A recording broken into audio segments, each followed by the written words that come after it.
யாழிசையாழின் உறவுகளோடு இனிதே இணைவது நான் உங்கள் சிநேகிதி சசிகலா திருமால். இன்றைய பதிவில் நாம் சித்ரா பௌர்ணமியின் சிறப்புகள் பற்றித்தான் காணவிருக்கின்றோம். தமிழ் ஆண்டின் முதல் மாதமான சித்திரையில் வரும் பௌர்ணமி சித்ரா பௌர்ணமி என்று அழைக்கப்படுகின்றது.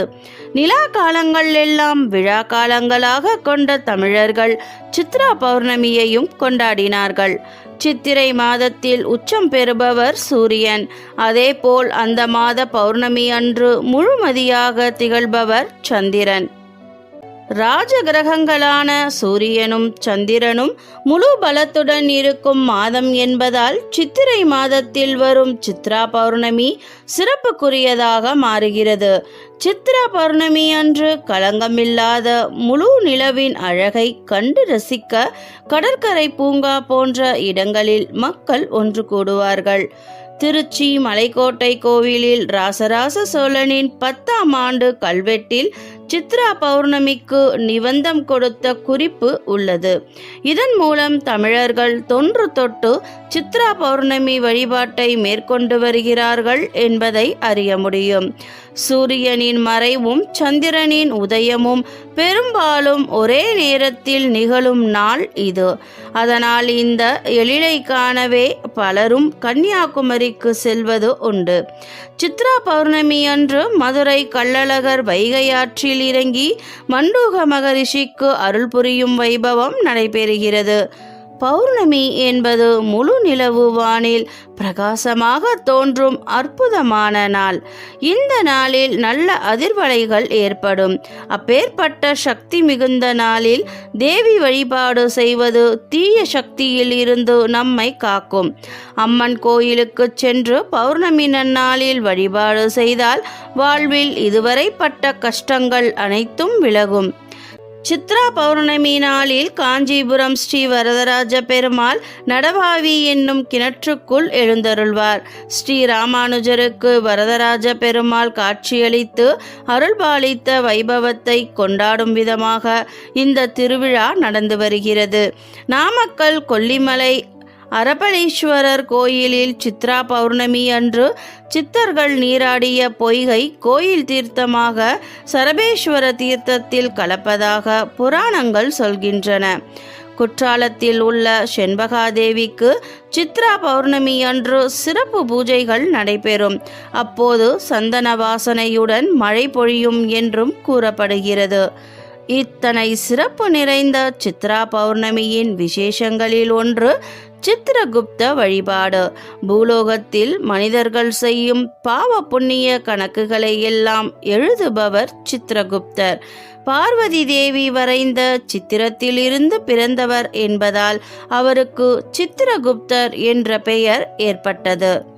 இந்த நாளில் சித்திரகுப்தரை வழிபாடு செய்து வணங்கினால் அவர் நமக்கு எளிய முறையில் சிவனருளை அடைய வகை செய்வார் என்பது நம்பிக்கை. இந்த நாளில் அந்த காலத்தில் பூஜை அறையில் ஓர் ஓலைச்சுவடியில் சித்திரகுப்தன் படியளக்க என்று எழுதி வைத்து வழிபடுவார்களாம். இன்று நாம் அதை ஓர் நோட்டில் எழுதி வைத்து வணங்கலாம். விரதம் இருந்து மாலையில் பூஜை செய்வதும் விசேஷம். இந்த நாளில் செய்யும் தானம் சிறிதளவாக இருந்தாலும் அதன் பலன் மலையளவாக திரும்ப கிடைக்கும் என்பது நம்பிக்கை. எனவே தவறாமல் தானம் செய்து வழிபாடு செய்ய வேண்டிய நாள் இந்த சித்ரா பௌர்ணமி நன்னாள். காஞ்சிபுரத்தில் ராஜவீதியில் சித்திரகுப்தர் கோயில் இருக்கிறது. இந்த கோயில் கைலாசநாதர் கோயிலுக்கும் வைகுண்ட பெருமாள் கோயிலுக்கும் இடையில் அமைந்திருப்பதே ஓர் சிறப்பு என்கிறார்கள் அடியவர்கள்.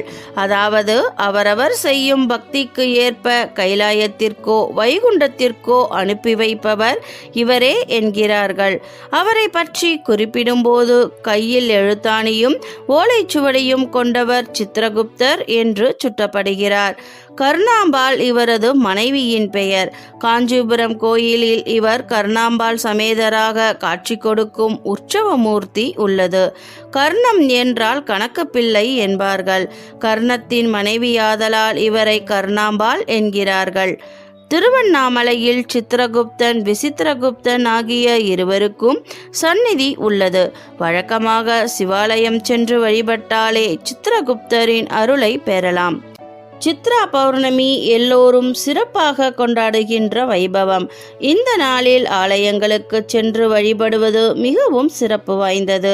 கோயிலின் சக்தியும் சித்திரை மாதத்தின் பௌர்ணமி நாளில் இன்னும் வீறு கொண்டு வெளிப்படும் என்பது நம் ஐதீகம். ஆகவே அந்த நாளில் கோயிலுக்கு செல்லும் போது நல்ல அதிர்வலைகள் நம்மீது பட்டு நம்மை வாழ்வில் செம்மையுறச் செய்யும் என்பது நம்பிக்கை. கோயில்களுக்கு செல்ல முடியாதவர்கள் தங்கள் வீட்டின் பூஜை அறையையே கோயிலாக பாவித்து நாமே பூஜைகளும் வழிபாடுகளும் செய்யலாம். மற்ற நாட்களை விட சித்ரா பௌர்ணமி அன்று வீட்டில் செய்யப்படும் பூஜைக்கு பன்மடங்கு வீரியம் அதிகம். மேலும் ஆன்மீக பூமியான திருவண்ணாமலை சித்ரா பௌர்ணமி அன்று அறிவுருவமாக இருக்கும் சித்தர்கள் பலரும் சித்ரா பௌர்ணமியின் சூட்சும வடிவங்களில் மக்களோடு மக்களாக கிரிவலம் வருவதாகவும் சொல்லப்படுகிறது. எனவே சித்ரா பௌர்ணமி அன்று சிவசிந்தனையோடு மனதில் எந்த விருப்பு வெறுப்பும் இன்றி கிரிவலம் வரும் பக்தர்களுக்கு சிவனின் அருளோடு சித்தர்களின் பரிபூரண அருளும் கிடைக்கும் என்பது ஐதீகம். சித்ரா பௌர்ணமி அன்று சித்தர்கள் வெளியில் வருவதால் சித்தர்களின் ஜீவசமாதியில் விசேஷ பூஜைகள் நடைபெறுவது வழக்கம். அன்று சித்தர்கள் சமாதிக்கு சென்று மனதை ஒருமுகப்படுத்தி சித்தர்களை மட்டுமே மனதில் இருத்தி தியானம் செய்தால் ஏதோ ஓர் வடிவில் சித்தர்கள் நமக்கு காட்சி கொடுத்து அருளாசி புரிவார்கள் என்பது நம்பிக்கை. இந்த தினத்தில் கிரிவலம் செல்வதோடு கிரிவலம் செல்லும் பக்தர்களுக்கு அன்னதானம் வழங்குவதும் இறைவனின் அருளை பெற்றுத்தரும். இவ்வளவு சிறப்புகள் நிறைந்த சித்ரா பௌர்ணமி நன்னாளை நாமும் கொண்டாடி மகிழ்வோம். சரி நண்பர்களே, இந்த வீடியோ உங்களுக்கு பிடிச்சிருந்தா லைக் பண்ணுங்க, கமெண்ட் பண்ணுங்க, ஷேர் பண்ணுங்க, மறக்காம சப்ஸ்கிரைப் பண்ணுங்க ஃப்ரெண்ட்ஸ். நன்றி, வணக்கம்.